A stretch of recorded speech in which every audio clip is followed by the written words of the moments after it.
Ito ang GMA Regional TV News.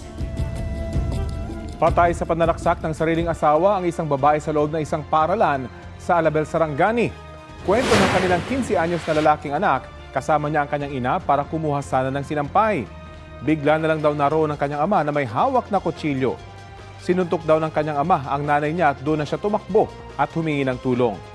Pagbalik ng binatilyo sa lugar ay wala na ang ama at patay na ang ina. Base sa investigasyon ng pulisya, dati nang may alitan ng mag-asawa matapos magsumbong ng biktima sa mga otoridad kaugnay sa pambubugbog ng kanyang mister. Kwento ng kanilang anak, selos ang ugat ng pambubugbog. Patuloy pang tinutugis ang suspect.